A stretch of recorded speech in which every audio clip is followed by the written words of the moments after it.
Well, that's just prime.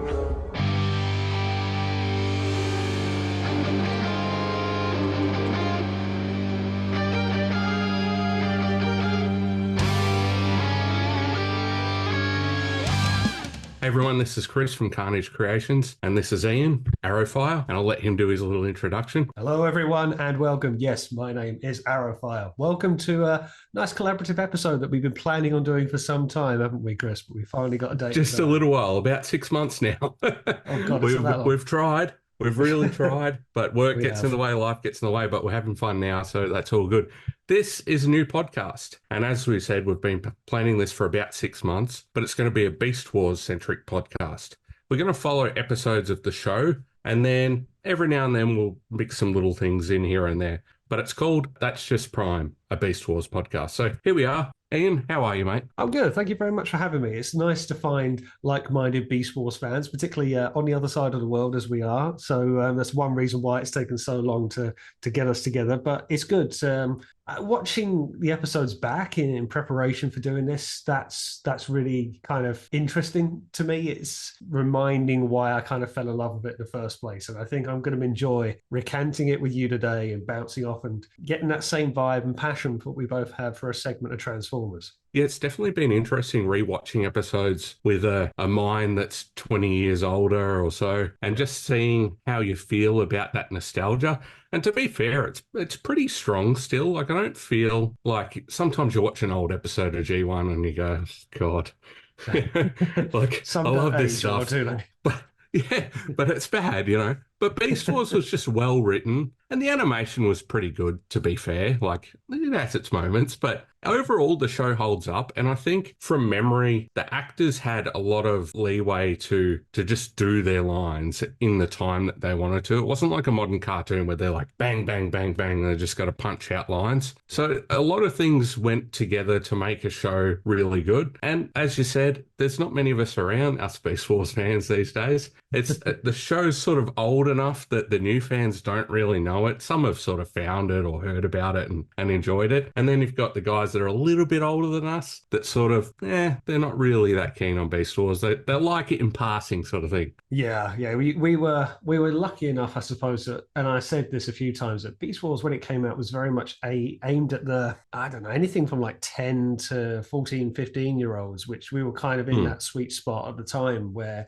it was a more mature side of Generation 1, wasn't it? You know, you didn't have the camping-centric episodes or Powerglide being chauvinistic to a woman for 30 minutes or so. So it decided to go, I don't want to say more adult, but more mature with its storylines by a bit. And as you said, the voice actors were allowed to go into to flesh out their characters some more. There was definitely some adult stuff in there. A certain stripper spider, albeit. Yeah. But we'll get to that. Yeah, we'll definitely get to that. Look, the show for me was on at like 3:00 in the afternoon. So I would get home from high school and rush in the door and try and catch the last few minutes. And my older brother, he's a bit of a dick, but he was nice enough to record it for me most of the time. So I'd quickly throw the VHS in. Yes, we're that old. And I'd rewind it, have a watch, and I'd enjoy it. And eventually when the DVDs came out, Madman distributed them here in Oz. I don't know what they came out as there, but it was really good to sort of watch them again. And every few years I throw them in and watch them. Actually, this time around for this podcast, I went on YouTube and found the 4K upscale version, which are absolutely brilliant. Absolutely. The funny thing is I threw on the Transformers official channel episode first and I went, fuck this. And I put the main, I went, oh yeah, there's a 4K, type. There it is. And it's like leaps and bounds better. So that does help the viewing experience. It's a bit like going back and watching playing an old video game that you really loved, and then the graphics just kill it for you. Just sort of like, I'll move on.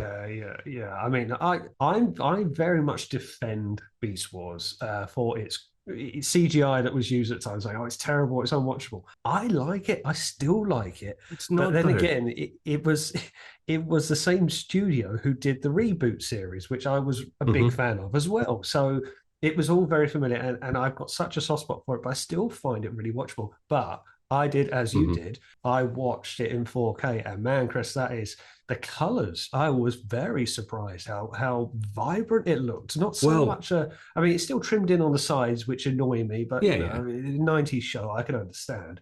But that's But just the ratio. You can't do it anything about is. that. Nah, you can't. But it looked so expressive. Like you see Megatron with his Beast Form with his kind of like purple scales, just looked really vibrant. And I was like, Yeah. wow, that's it just made me enjoy it all the more. Nostalgia wasn't the only thing dragging me through. Definitely. And for the 3 people that are listening to this, go back onto YouTube. When these are up, yeah, one will be mine, so that's fine, and one might be Sixo because he likes he likes Beast Good Force. old Sixo. Do yourself a favor, when we upload this and share it and wherever it goes, we will put a link to that playlist because that's definitely the best way to watch Beast Wars at the current time. Definitely. Highly recommended it. It really, we can't sort of overstate this. It made a big difference to the viewing pleasure. So it sort of bring the visual side of it up to your nostalgia. I kind of feel sort of like that. But anyway, let's move on to episode 1, season 1. Yeah. And the way we're going to do this, at least at the start,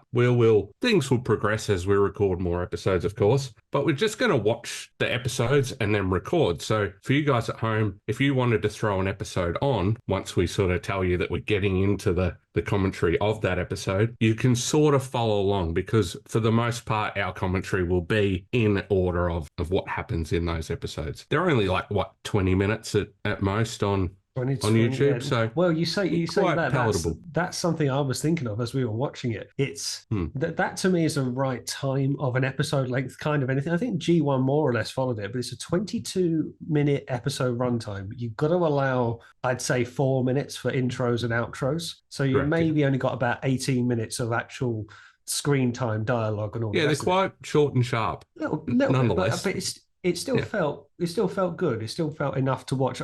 Unlike something like Cyberverse when it came in when they're like 10-minute or 12-minute episodes, very short. Yeah, trying to jam everything in and not really letting it breathe as such. Exactly. But look, we'll start off, and if you guys want to press play on that 4K upscale, go for it. We start off with this banger of a song for our intro. And if you've never heard the Beast Wars theme, do yourself a favor, not right now, keep listening, but later, go and put that on. Find it on Spotify, YouTube, whatever. It's still a banger. I don't care what anyone says, that song is awesome. 90s raw. We start out with, oh yeah, definitely. And that, the animal roars and Beast Wars. Yeah, it's just gets you fired up. It's good fun. Yeah, it's good fun. And it feels like they outsourced it to a heavy metal band or a rock band. They're like, it's like those videos you see on TikTok with the guy that walks into the room, hey, we need a song, blah, blah, blah, and then he's shocked. That's what this theme song was. Straight out of the intro, we have the Axelon and the Predacon ship, which I don't remember the name of. Darkseid. In a little... It may have been. It looks like one of Tarantulas's little missiles that he came with as a toy. We should know that if we're reviewing the first episode. Darkseid. We should, but Deathside. Deathside was guns down. Darkseid. I want to say Darkseid, but then I'm thinking is that DC? But then I'm getting all of my. We'll get back to you on that one. First episode. But yeah, they fly in. They're in a space battle. You're seeing these little bits of spaghetti flying at each other because it's 90s CGI, and we're flicking back and forth to the cruise. Now, the first thing I thought is, why do they have their heads that they get when they get their beast modes, like their scanned in forms? So they've got these janky ass looking bodies, but they've got their fully CG. I know why, like it's a budgetary thing for the show. Yeah. But it just looks strange. Like Cheetor's already got his little. I'm doing things with my hands that you guys can't see, but Cheetor's he had his little spiky ear things and stuff. Like it's just stuff that you notice when you're going to review a show, opposed to just sitting back and watching it. They were very careful what they were showing in the cruise, weren't they? It was very shadowed. You don't see. I was about to say the same thing, yeah. But you hardly see Dinobot. You hear him, but you don't see him. Megatron's a little bit more. But I get Megatron. To a point, I always feel like they have big pearly whites. Yeah, they always have the same heads and everything and build, but Rhinox is almost cut and paste. But then Rat Trap, you can tell is more slender. I think actually Primal has the full face mask on the go. At least we're given the impression he doesn't have the split for his mouth. And maybe that's where the beast form comes into it. But it's dark, it's shadowy, it's only for a few minutes on the screen. Look, we get it. We get it. We won't rib them too much. It was 25 years ago, almost 30 now. God, we're old. Oh, Jesus. So they continue their little space battle. Now, something that's an ongoing theme, especially through the first season, from memory, it does improve. I didn't want to go too much forward in the seasons. I sort of want to watch them as we go so we can freshly review them. But I think this thing that I'm about to mention does improve throughout, but it's debris. Anytime something's blown up or shattered or whatever, it's just this confetti of That's the word. uniformly squared off or triangles or whatever. In this case, the ships sort of face off just before crashing down and they hit each other, and the Predacon ship the hull explodes out, and it's just thousands of little squares. Like flat as, just perfect little squares. I don't think there's any other shapes there. It looks like cardboard, doesn't it? It makes you one of these highly advanced Cybertronian races with these big warships, and the thing is, well, when the Axelon, that isn't a warship, is a space exploration vessel. Mm-hmm. Yes, it has. It's got a hell of a lot of guns. It's got a fair few plasma cannons. They're fairly chunky. I'm okay with that. I'm okay for defense. It's like it lands 3 hits onto the Predacon ship, and as you say, kind of fragments into papier-mâché pieces, and then starts to trickle down. I'm like, well, all right. If that was the pride of the Predacon fleet, it ain't saying much. No, a bit of a glass cannon, I think. But yes, the confetti uniform debris is an ongoing thing. When anything gets blown up, mountains, whatever, it's always, and it's just the nature of the animation from the time, whatever polygon or shapes that they use, like in games now, it's all triangles, right? Yeah. They obviously use whatever shapes they were using for their grids then. But again, it's quite amusing. And that's something, even before we were going to do this, I always noticed, I'm like, why is that rock just turned into 4,000 squares? Like, these perfectly even squares. So anyway, the ships crash down onto the planet. The Predacons land in a lava area. Sort of the ship's up a bit phallic in the stones there, and the Maximals sort of teetering over a cliff, and there's some water under them. Now, something I always noticed, and this is from when I was a kid, like seeing these episodes the first time. When they pan over the Axelon the first time, the front of the ship looks like a face with a beard to me. It's got this little face. It's a weird face, but they're robots. Yeah. But it looks like kind of a face. And those little flat pieces around the front of the hull look like a little bit of a beard. And I can never unsee it. So I hope I ruined that for someone. Oh, good. I don't know why. It could just be me. That's fine. They pan over it. And then every time I see the Axelon from there on, I just see this weird little face on the thing. We flick over to the Predacons quickly. They figure out that there's too much energon. So what are we going to do about this? We need something to help us. The two teams start scanning the areas. This is a cool scene. We should say quickly, the ships are crashed and they're pretty much unflyable. They're not at any point going to take off anytime soon. As far as I know, they're stranded at this point. Yeah. So their scanners go up and start scanning for life forms. Predacons we see first. While this is happening, the computer in the Predacon ship brings up this little holo that's Megatron, and it's clearly Megatron's head, and then it's got the weakest, flimsiest little janky-looking body. It's such a dope. I'm thinking, God, I'm glad you went to a T-Rex, because whatever that form is right now is pretty bad. But it's a cool scene. The scanner goes through the rocks, and they highlight these purple skeletons and whatnot, and you see the wasp and the spider. It's a nice little visual. It flicks over to the... sorry to cut in, but it does the best thing, I think, in that point, and you get it with Primal, as you're just about to go onto it, the Axelon. You get the introduction into why they're doing what they're doing. And I've said this a long time about Beast Wars. Beast Wars is, to really my own point, I think, it's the only Transformers series where they had a reason to transform. Yes, G1 and everything else is hiding in plain sight. They didn't have to hide in Beast Wars or on prehistoric Earth, but they had to do it to survive. And that kind of opening segment on the Maximal ship and the Predacon ship gave you the backstory, and it was things like you hear the computers talking to Megatron, like, there is Energon here. Megatron's like, yes, there is Megatron. There's Megatron here. There is Energon here.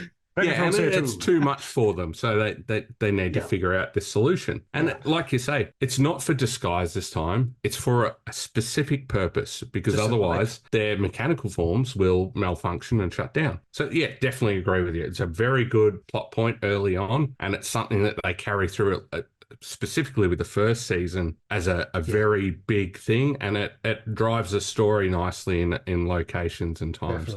definitely. When we move over to the Maximals, I found it very funny that most of the team was all around one tree. So they were able to, they did one Conveniently. sweep, got the rat, got the gorilla, got the rhino in one go. Jobs are I good. was like, that's convenient. Yeah. Yeah. We Yeah, they were move on. covered, weren't they? Yeah, we move on to the inside of the ship, and we get a cringe alert from Cheetor Oh, because it was he's a Cheetor. hot-headed kid. He's a hot-headed kid at this point. He's young. He's excitable. You know, Yeah. he goes through. I've said this before, and I'm getting ahead of myself with going future series of Beast Wars and even into Beast Machines. Cheetor, I say, has the best growth of all of Beast Wars characters. You Definitely look at where agree. he starts and looks how he finishes in Beast Machines. What an A to B. Oh, look, it's a good character. It's just like with many other things that we're going to discuss. It's just growing pains with the show. There's something I'm going to mention in a minute that is a perfect it's Exhibit A in the courtroom for early cringe moments. But Here they we go.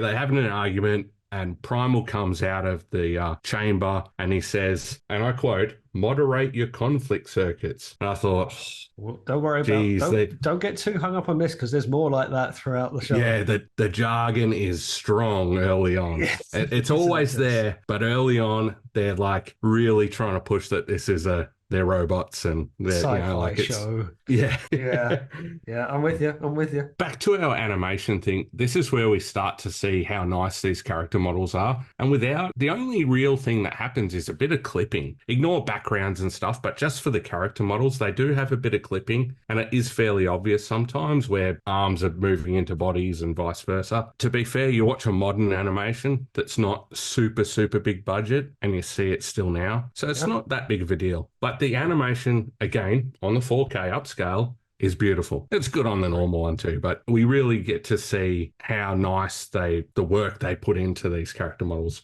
Okay, so now we move on to the Predacons and we get to see Dinobot, which is one of my personal favorite Transformers of all time. Of course. Awesome.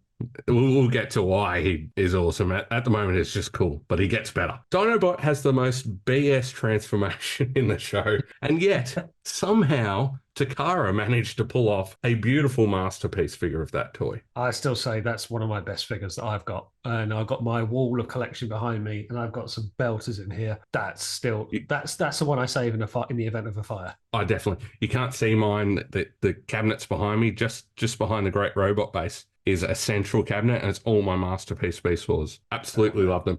We'll talk about them later, though. But yeah, Dinobot's transformation, they didn't even try and hide how bullshit that transformation is. He just kind of Dino head just kind of appears from like it's like kind of sits down and like material like onto his chest, and I'm like, he just one frame to another. He's brown and scaly, and then he's blue and metallic. There's nothing in between. Yeah. Okay. Well, we're going to talk probably more about transformations when we come up to a scene in a minute, but we'll stay on Dinobot for now. Definitely. Yeah. We get Dinobot. He has a little argument with Megatron, and he pretty much disappears at this point. There's not too much to. We'll say this is one of the only points you hear Dinobot say terrorize. There's probably only about 2 instances, maybe in the whole show. In the whole of Beast Wars, he says terrorize. Yeah, there is an episode later on that happens again, but for the most part, without spoilers, this is the main moment that you hear him use spoilers that of a 25-year-old show. Yeah, that's right. But hey, hopefully we get some of the younger fans in to come and enjoy this with us. I've got one word to say about Megatron, Barney. It's so hard to unsee, isn't it? It's hey, who are we to say that 65 million years ago or whatever it was, that there wasn't purple T-Rexes? I mean, modern science now is actually telling us what we should have known is that they are practically all walking birds and they're feathers. They weren't lizards and scales, and we believe they were. So who's to say they weren't purple with red eyes and say, yes, why wouldn't you? I mean, okay, let's look at the dynamic of it. He's a big dinosaur. You want him to look evil. Purple is your go-to evil, isn't it?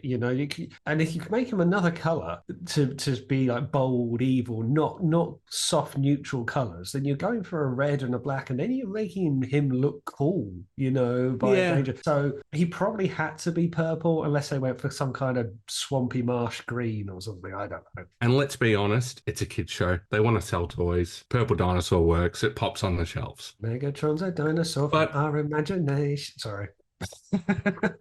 I'm leaving that in. We're gonna no. Is that gonna get a copyright strike on the first episode? And they make comments that they're on an unknown planet. Come on, guys. That will lead into other plot points later on. Now, we get back over to the Maximals, and Cheetor is a dick. But it's simple. He's a dick. He decides he's going to run off by himself. They just said it's an unknown planet. They don't know what's going on. And the Maximals have got to chase him. Optimus Primal says, that's just Prime. Roll credits. We're done. And then we get a nice line from Cheetor. Robots in disguise. So roll credits again. But Cheetor is our fun-loving teenager. He likes to make his little quips and things. And he's a bit hot-headed, as we said before. So chaos ensues, usually. But of course, he's seen Waspinator at this point. This is what he's gone running off for the sake of running off, and he randomly encounters Waspinator, who we don't really know why Waspinator's out there or how he happens to know where he will find a Maximal. Yeah, just kind of having a little fly around, not doing much of anything, and it's the first encounter in certainly any kind of battle, because we believe there's centuries of peace between the Maximals and Predacons, and Cheetor is the one who strikes the first blow and fires the first shot. It's probably something that gets kind of overlooked if there is supposed to be peace. And okay, they were fighting each other in space, and Megatron was up to no good in the first place, hence why the Maximals were trying to retrieve a golden disc. That's kind of another thing we possibly glossed over with the Megatron Dinobot conflict. But in terms of one-on-one fighting, Maximal versus Predacon, yeah, Cheetor fired first. Did the Han Solo to be fair, old Waspinator was just kind of floating up there. He wasn't doing anything. So again, Cheetor's a dick. Why universe hate Waspinator? Yeah. So while this is happening, the rest of the Maximals are in their beast modes, riding on Rhinox's back, coming to the rescue, hopefully. Now, they come up to this giant wall of boulders, and Optimus Primal gets a bit worried, and of course Rhinox just plows through the boulders, and Primal just like, yeah, well, I'm not surprised. Oh, well, but silly me. Since when? Like, I know rhinos are big and strong, but literal tons of boulders. I mean, yeah, it's not what your average rhino could do, but this is where Rhinox was, we're to believe, big before he came to Earth and scanned a rhino form. So he's not just your average rhino. Like, we're to believe that Cheetor isn't just he's faster than your average Cheetor. You know, they have their alt modes, but they have their own kind of strengths within as well. And I get the impression Rhinox was a beefy boy on his own terms before he was a massive hunking rhino. Yeah, and isn't the thing with their beast modes, they're still techno-organic. They're not, it's not just flesh and blood. So we get it, but it's just like seeing a rhino punch a wall of boulders. I was like, yeah, fair enough. Yeah, that's cool. At this point, we've got Predacons coming in. We've got Autobots coming in. Cheetor. Autobot. Maximals. God, I'm out and fired. We've got Cheetor. He goes down a cliff and he gets caught under some rocks. So he's stuck. The Maximals get to one side of this ravine or valley or whatever you want to call it, and the Predacons get to the other. And this is the point where we get a really cool scene like we did in G1, and where transformations all around. So we get to see these lovely, and these are the transformations, by the way, that back to that banger of a song at the start that we get to see early on in those intros. And it's beautiful. Like Megatron, perfect. It's pretty much the toy, one of those figures. Primal, the same thing. Like, yeah, there's a little bit of cheating for smoothness, but overall these transformations look fantastic. Yeah, you think that scene is one of the best ones because it gives everyone a bit of a showcase that they can turn and have some screen time and showing on their transformation. And as you mentioned about Dinobot earlier with his BS transformation, Rhinox is very similar, although I will say the recently released Masterpiece figure of Rhinox doesn't half do a homage to that and makes it work to a T. Somehow. But you've got that massive faux jaw that I always feel it is a real centerpiece, literally, of Rhinox. You've got that kind of like techno gubbins on the gold in the center and then the outline of the teeth that you believe his rhino head kind of splits open for a robot head to come through the center. It's an awesome looking thing, yeah. It is. But then you look at, say, as you touched on, some cheating. You look at Pterosaur and you look at Scorponok, and it's like, I mean, okay, Scorponok, other than claw hands, it's just not much to give it away. I know he's got the tail that sometimes is in shot and sometimes not, but it doesn't really kind of go anywhere. From a scorpion into and Pterosaur. There's some serious mass shifting. Yeah, massively mass shifting. But Megatron literally wears his dino pieces probably more than Yeah. anyone. And Primal has arguably the smoothest transformation. Like there's a lot of, I think with Primal, they thought very carefully how he would transform. And that's when you have head come down. And even the toy from back in the 90s did pretty much the same. The rotating waist, the monkey head down, flipping around, making his chest piece, arms kind of flapping open, and the cartoon kind of did the same. So I don't want to say it's most believable because none of this is believable, but it was felt the most of a transformation sequence rather than just magically turning from one form to another. And funny enough, Primal is probably the toy that carries that over throughout the entire run of Beast Wars with the toys. Like his we'll get there later, but his Transmitter 1 form is pretty much off the screen. Like there's nothing different. No, agreed. And then but he was the main character, so they had to get him right, didn't they? Yeah, of course. Okay, so as we said, we're at the battle scene at this point. We've seen them all transform. Megatron gives the command, now obliterate them. And everyone starts firing lasers. Some fire rockets, some fire pin darts like Waspinator. It's not really, not really fun. Now, I will say kind of I want to say elephant in the room. Monkey in the room seems more appropriate, or rhino in the room. Rhinox does not have a gun for this episode. Clearly, it doesn't get modeled. He has a rat, though. He does have a rat, and he ends up borrowing Cheetor's gun, which is very nice of Cheetor to lend it to him. But it's funny when you've got everyone who's got their guns and personalized weapons and Scorponok and all the rest of it. And there's Rhinox just kind of like, I'll fight you with my fists. He's got nothing to offer. He's got big fists, but yes, he does use one of Cheetor's guns. And then when Rat Trap decides he doesn't want to help out because he's a bit of a pansy in this moment, he gets picked up by Rhinox and used as a second gun, which is quite amusing.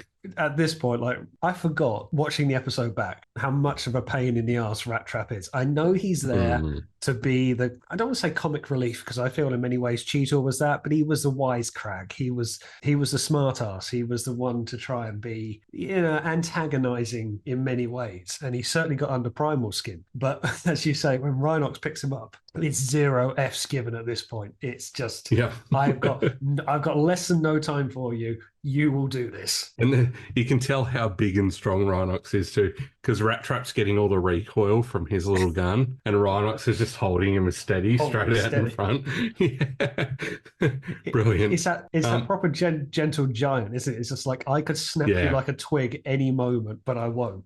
He's a serious gentle giant though. Like there's little quips every now and then, but he's pretty serious, old Rhinox. Yeah. We see a little scene of Cheetor getting free of the rocks during this battle, and he starts crawling up the embankment, but the animation is really strange. It looks like one of his legs is already like broken, and it's just odd, but then he gets trapped under a rock straight away on the same leg, so it's like they'd preempted the animation for the rock. I reckon they probably did. And you look at the rock that trapped Cheetor, it's a mild inconvenience. It's not exactly a boulder, is it? It's look, just a flesh wound. We are picking holes in a pilot episode from the 90s. They were telling a story. He was trapped, but an insurmountable odd. It was certainly not. Yeah. So as the battle goes on, we get the ongoing plot point, as discussed before, of the Energon build-up, forcing robots, to have to go back into their beast modes to survive, which obviously ends the battle fairly quickly, and they vow to crush each other another day. So we have the Maximals heading back to base, and we get the lovely scene of Primal on Rhinox's back, giving old Rat Trap a good talking to. And this is where we start to get to see the very fatherly, on a more serious note of the show, that fatherly side of Primal, where he's sort of like, look, I'm really disappointed in you, but, come on, let's get on with it. But this is what I like, because you hear Gary Chalk in conventions these days. He was always saying with Optimus Prime, he was very stoic and robotic and very, dare I say, boring. That's not the right term to describe Optimus Prime or Peter Cullen in any way, but it was very predictable. And Optimus Prime is very monotone by by comparison. And as you say, for Primal, there has to be degrees of frustration, a bit of, he can laugh at himself, but you're right, in that moment, he gave Rat Trap an order. Rat Trap disobeyed, and then he wasn't going to let that slide. He wasn't going to be like, that's naughty. He proper vented his disappointment towards him, which I thought was it was good to see, a commander very much in his, what we believe to be his first commanding role, and then having to deal with frustrations of insubordination from his own crew. Yeah, and it sets some precedents for the interactions going forward and as they grow a little bit. So we know that Rat Trap can be a bit of a pain in the neck. We know that Cheetor can be a little bit of a child. Rhinox is pretty much stalwart. He does what he's told, helps out Primal. They're a team, and they're dealing with these two kids, essentially. Yeah. And then coming into the next scene, they get a spanner in the works, so to speak. As they're coming up towards the base, there's big old Dinobot standing on the only way through, which is this thin little rock bridge between the two landmasses. And he essentially challenges Optimus Primal for the leadership of the Maximals via combat. And his BS transformation kicks in once again. And at this point, just but yes, he implies he has chrome bearings, and because he's challenging the big bot. And pretty much at that point, it's next time on Buffy the Vampire Slayer. So the episode ends on I don't know if on the original airing it had a preview. I can't remember, long time ago. On the 4K upscaling, it did have a preview of the next episode at that point. Yeah, I seem to remember watching it. I used to get the screenings in the morning before school, and I remember seeing wow, now I've got this to come, which it didn't feel like even then, it didn't feel like a next episode. It just felt like more of, you can tell it was all recorded and shot and whatever in one sitting. Yeah, definitely. So as you rightly say, we are in this battle now, the start of part 2 of the pilot. It's Beast Wars opening episode, but it picks up next time on Beast Wars, and you see highlights of what's coming, but we'll get to that as the episode goes on. The battle resumes on the bridge. Nice raw guitar kicking in right from the start. How Primal really is reluctant to fight, and Dinobot is just having none of it. He's charging straight at him. Now, we've gone on about the animation. I'm very forgiving of the animation of Beast Wars, but I will say in the somewhat opening passages where Dinobot's walking towards Primal in the first engagement, and you see his spinning shield on the go, there's some angles that looks incredibly stumpy, and that just looks looks pretty bad. He looks good, the sword looks good, but the spinning shield looks more like an ice cream cone than anything else. It's a bit of a gimmick, the old spinning tail sword thing, but yes, the animation there is a little bit lackluster in moments, but hey, the battle itself is all right, so we'll just ignore it for now.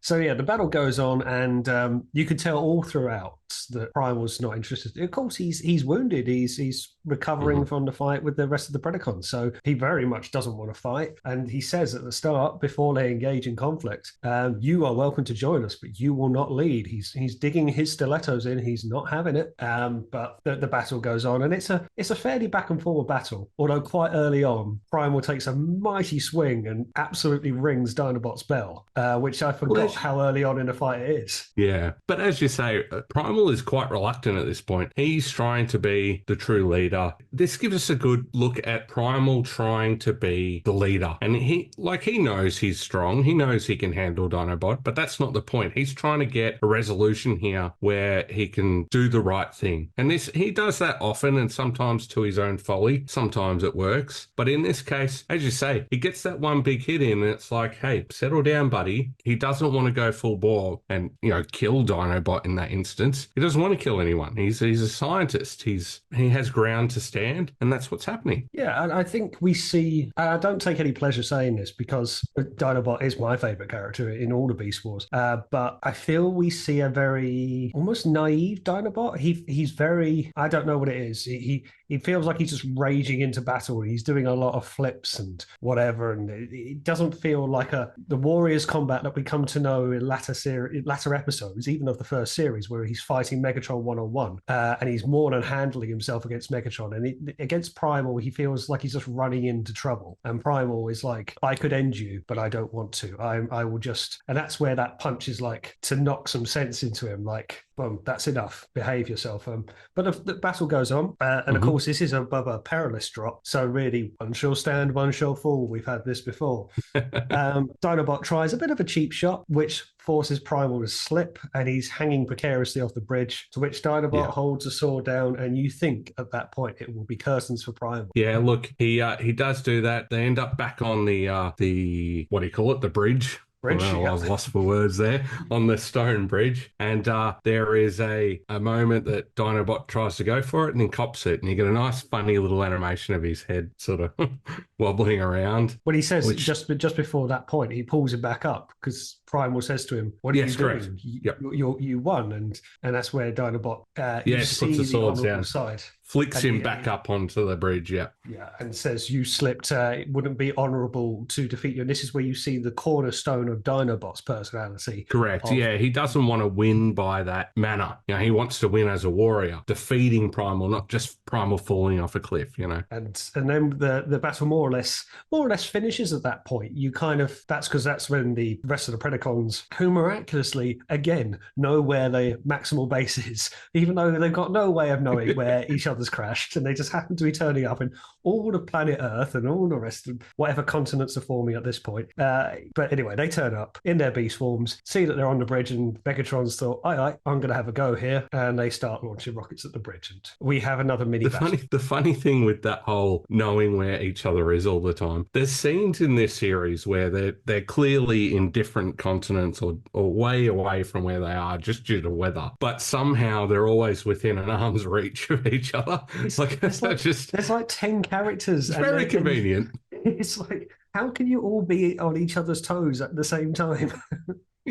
Yeah, we don't know where you are, but we'll see you in about 2 minutes because we're just over the hill. But the Predacons all transform and start causing some mayhem for the Maximals. And it goes on, doesn't it? That the Maximals really have to kind of retreat, find a bit of cover. This brings Cheetor, Rat Trap, and Rhinox into it, and they more or less realize, that was it. The missiles that are fired towards the Maximals crack open a mountain. Correct. And there happens to be Energon inside it, which is great. Who knew? But there's raw Energon inside, and that's when Primal and Dinobot are now off the side of the bridge because they think they're going to get hit by the missiles. Primal's holding on by his little twinkly toes, and the Predacons are just hammering away with missiles. It's a little bit problematic for the lads there. As you say, the missiles hit the mountain, and we get a big Energon explosion. And then Rhinox comes along, picks up 2 bots with one hand by Primal's foot. Again, just showing that Rhinox could snap you in a moment's notice. He's just like, a gorilla, and arguably one of the larger of the Beast Wars Transformers, just hanging perilously. And he says, right, one arm lift, that's enough for you.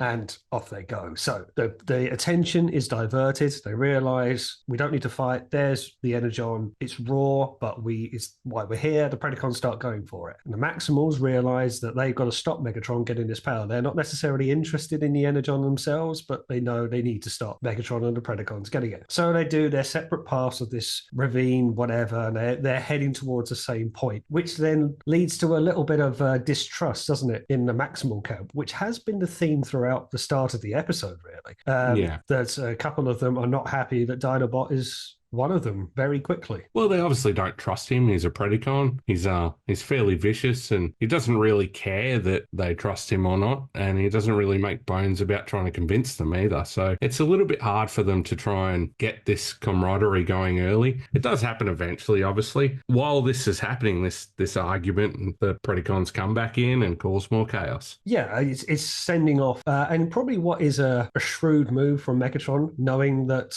the Maximals are still weak and right for the taking. He sends his 2 flyers in, Pterosaur and Waspinator, to go and have a go, knowing that the only flyer on team for the Maximals is, for a very long time, Primal. That's the only air support that they've got. So a little bit of 2-on-1 there, sending in Pterosaur and Waspinator, and the Maximals kind of run for cover and start to fight back, which is perilous for them. They do eventually drive Waspinator and Pterosaur away, which were always fairly easy to swat away. And look, we got some cool animation with Primal in his flight mode. The Energon starts building up on the Preds, so they start diverting back away after Primal lays a bit of cover fire on them. At this point, the other Maximals and Dinobot are still trying to make their way up the hill. Arguments, fighting, they're not really on target at this point, while Megatron's still on his way to rub his little T-Rex arms together on the way to the Energon in the mountain. I will say, like, there is that point of Dinobot carelessly firing and nearly crushing Rhinox, which is portrayed as an accident. Yes. And you see Rat Trap's really first incarnation of Rat Trap and Dinobot being frenemies. And I love that kind of thing where Primal gets them to calm down. Again, Primal is not happy with Rat Trap. He says to him quite forcefully, "You want to question my orders one more time?" The tone is getting very thin. I'm not happy with you. And then we get that awesome scene of Dinobot standing up over Rat Trap, and you just see that awesome scale. And another cool thing in that scene is you get very close-ups of their heads. And they're very well animated. The colors are great, especially on Dinobot. I've always loved that blue with the metal around it. Perfect head sculpt. There's a reason I have it from Avatar. Yeah, it's and that scene, I'm so glad you mentioned it. Do you know what I love in that? It's like the servo noises of him kind of rising, and then you see that towering, and then nothing's said. It's just kind of this 1.5 second pause of like this stare down, and I think, oh, that's nice. That's cinema. It's animated nicely too. Like it's this smooth motion of him just coming up over Rat Trap. Camera pans out a bit as well, and you really get like a scale of it, and it's just like, and he sort of clenches up his dino claw fist, and it's just like, oh, go on, have a go. It's cool. And even though Rat Trap is small, you get some scale of how big Dinobot is there. He's deceptively big, isn't he, throughout the series? I mean, he's the biggest Maximal. And you look at Primal, okay, Primal was never big, and he was never meant to be big. I get that. He was never massively small, and Rhinox was big, but not necessarily tall. Even when Tigatron comes in later, still Dinobot is the tallest, and will be the tallest until you get Transmetal or Optimal Optimus or Depth Charge. That's when it really gets big, but he stays the tallest for a long time. And I think with Rhinox, because he's so wide and like he's just got that mass, you sort of think he's bigger than he is, but he's not a hell of a lot taller than Primal and, like you say, Tigatron. Dinobot's like up there with Megatron, and there's scenes later on in other episodes where they sort of grab a hold of each other and you think, Dinobot's got some size on him, the boy. Yeah, definitely. The Maximals needed that at that point as well. This is something that the pilot episode did really well. You never felt the Maximals were on top. I guess it's the typical underdog story, I suppose, but they really needed Dinobot, because otherwise you felt Primal was going to be the only one fighting the battles, for the only one who could fly, the only one with some size, or could even go sort of toe-to-toe with Megatron. Could Cheetor? Could Rat Trap? No. And so they needed Dinobot. Anyway, it's all trundling off to the mountain. To be honest, Megatron's had the easiest path there. He's sent off to slow the Maximals down, and he's going off on his way. But the Maximals stumble across, and quite interesting for the pilot episode to drop it in, the Standing Stones. Yeah, they get the look at the old Stonehenge, or what's depicted very similar to Stonehenge. Not all that far from me. Yeah, well, that's right. Yeah, that's pretty far from me, actually.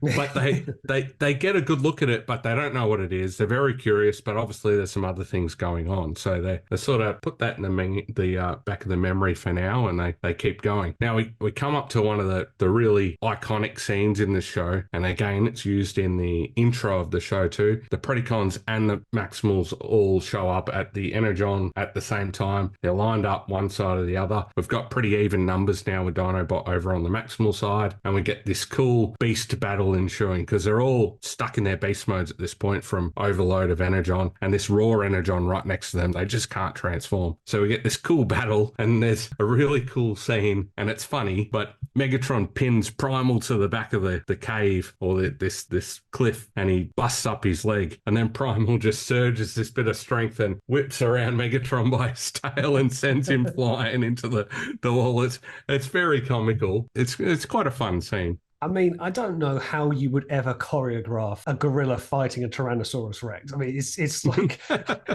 there's not really a rule book on it, is there? It's like, okay. Yeah, no one's written that playbook yet. Can you imagine like the script writing, and they're just going, okay, so what we're going to do is this. Who's going to argue that and say, no, that doesn't sound believable? The whole bloody thing's unbelievable. It's ridiculous. Hey, Steve, do you know the physics on a gorilla hammer throwing a T-Rex? No? Yeah. Ah, damn. Let's just write it in anyway. A silverback could throw around a prehistoric creature. Yeah, sure, it's happened in history somewhere. Yeah, let's do it. He's either a really big gorilla or Megatron's a kind of small T-Rex, but either way, quite impressive. Yeah, and I will say though that battle, whilst it's really good, you don't care about the other fights going on. You see Scorponok and Dinobot kind of having little nibbles at each other. Rhinox charges at Pterosaur and then goes through another brick wall. And you kind of Cheetor swats Waspinator. You don't see anything else. It's very much the afterthought. The main battle is the two leaders. Anyway, it gets a bit serious. Megatron gets a bit ballsy and decides he's going to transform anyway and fires off a missile. Old Dinobot tries to do his best and deflect that missile. The missile hits the Energon and starts it surging. Everyone panics, as you can imagine. Yeah, I mean, this is where it's... And I've been very praising of the Megatron Beast Wars characters, probably of all Transformers, the most long game player. But again, in the pilot episode, they probably just didn't flesh out the character so much at that point. They didn't know what they wanted to do with him. He's, when you look at the end of the series, and we'll get to this as we do more episodes, but you feel that this Megatron, I can't imagine he would transform, risk stasis lock, risk going completely offline because they're by some pretty serious raw energon. They're not really going to climb down anytime soon. And he's happy to fire off a rocket. Well, where you look at Megatron in the latter episodes, he wouldn't be so cavalier as that. He's a bit more. He's definitely a long game player, and in the pilot episode, it didn't feel like that. It felt a bit of a rash move. Well, that's right. They just hadn't fleshed him out yet. And even like late this season, he becomes much more of a chess player opposed to a rash decision maker. Definitely. And I think you're very much on it there. It's just a pilot. Like David Kay wouldn't have known exactly how he wanted to voice and ad lib or whatever he wanted to do. The writers were still fleshing out a character that they really only had a name for. He's not the same as the original Megatron. It's a new character. So it was difficult for them. They're trying. And look, it's not a bad pilot, this two-parter. No. But the characters across the board definitely get better as the episodes go on. Yeah, absolutely. And whilst it has to have that kind of dramatic ending to end the fight, which obviously, as you alluded to, the missile gets deflected by Dinobot, which saves Primal, but causes the Energon to rupture. They've all got to flee for this mass explosion. Now, this fight as a whole, I think, is a very good use of it because it makes you stay in your alt mode, makes you stay in your beast mode. Whilst I like the idea very, very much of transforming to beast mode to survive, it does remind me of the PlayStation 1 game where you had to transform to stay alive. And oh my God, it was so frustrating running through those levels as a gorilla when you're being shot at and you can't do anything. You're just running around as a monkey. That game was hard, man. We should do a play of that. We should do a play of that. I completed it once on the maximal setting only, and that was enough. But I never completed it. It was a good game. Was it award-winning? No. But anyway, but that battle, at least they had to fight in their respective modes and use their respective strengths and abilities. And it gives a reason to, because going back to G1, other than Optimus Prime driving into Motormaster, you didn't often see a lot of alt mode alt mode violence, did you? As such, you would see glimpses of, but then they would transform and fight hand on hand or whatever. So at least they had an arena where you got to fight in your limitations, as it were, and it just made it a bit more of a level playing field. Yeah, and it's not the only time that this happens throughout, especially this first season. There are other episodes where they are forced to be in their beast modes for long periods of time, and they have to adapt to that. So these are these robotic transforming life forms that we have the assumption of back on Cybertron that they had other modes of some description. And now they've got these techno-organic modes that they've got to figure out, okay, well, I'm a gorilla now. What do gorillas do when they're at home, So it's a smart show because it has lots of things that give the writers access to little side quests that they can do all the time and plot points that in a normal Transformers show is a bit hard to do because, let's face it, I'm a truck, I'm a robot, I drive, I fight. There's nothing, you can't do much in between with a truck. Like a truck can't go for a swim, climb a mountain, you know what I mean? So you've got you've got options with the beasts, and by no means are we against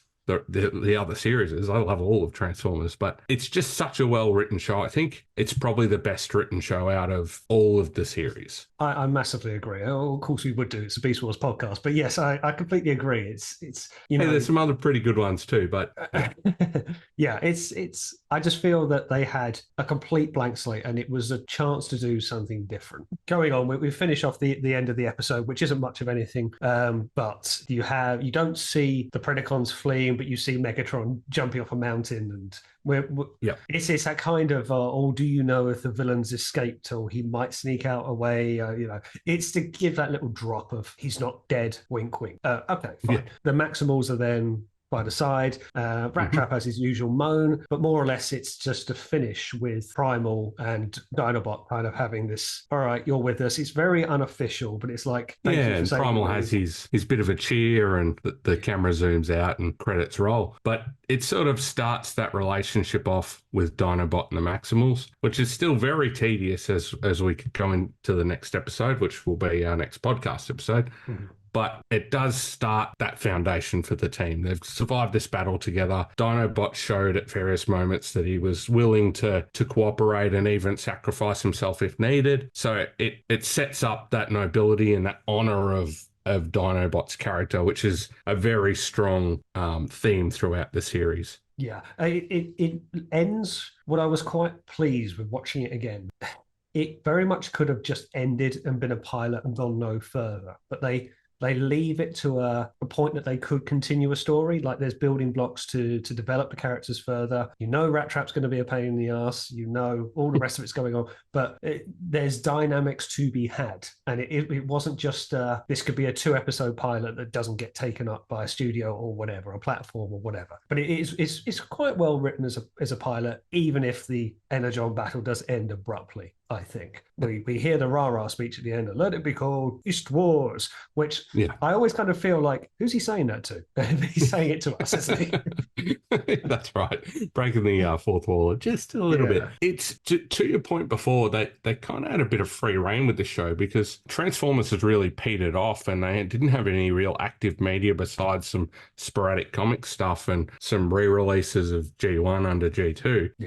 It was pretty slim pickings for quite a while. So this was a bit of a last hurrah for Transformers to try and reinvigorate it, which it did for all intents and purposes. I say that so many times. Beast Wars saved Transformers, and funny enough, I was talking to some people yesterday about this as well. It saved Transformers as much as 2007 did. Okay, maybe 2007 didn't save Transformers because there was still Unicron trilogy and everything before it. But coming out of G2, Transformers was very much on the way down. It had peaked and it was on the decline. It was falling out, and it needed something. And as you rightly say, Chris, it's kind of anything would have done that because they weren't gonna pull any irons out of the fire at this point. They needed something, anything to keep going. So it didn't matter if it was a mediocre pilot; they had to keep going.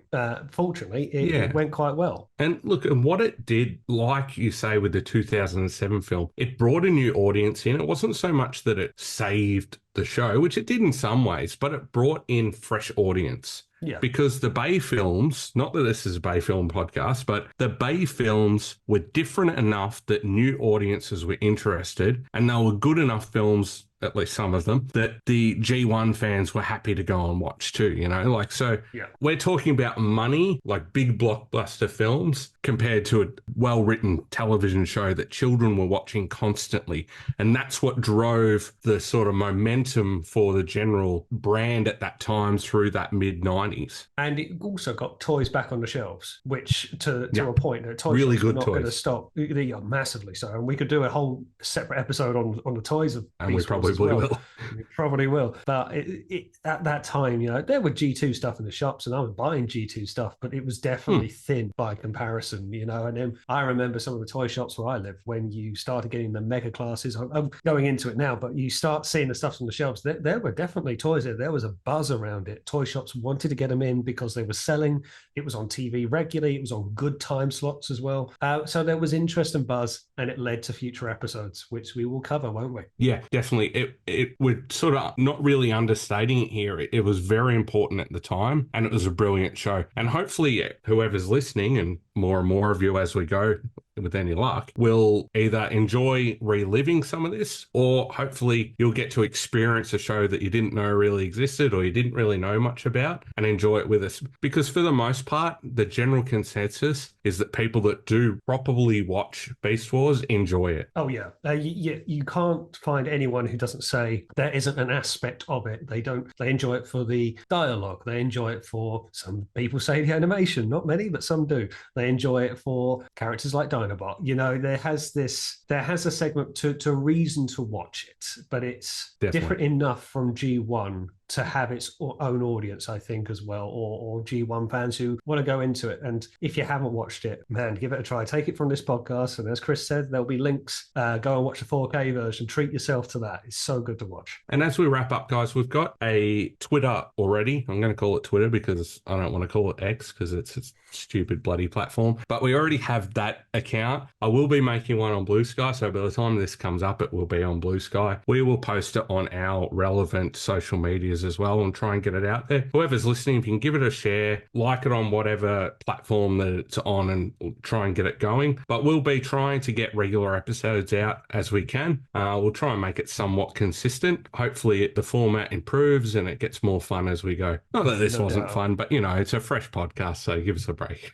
Absolutely. No, it's great fun, and really good fun to finally get some time to do it. I'm looking forward to doing the next ones. Definitely. So thanks everyone for listening, and we will see you on the next one. Bye-bye. Well, that's just prime.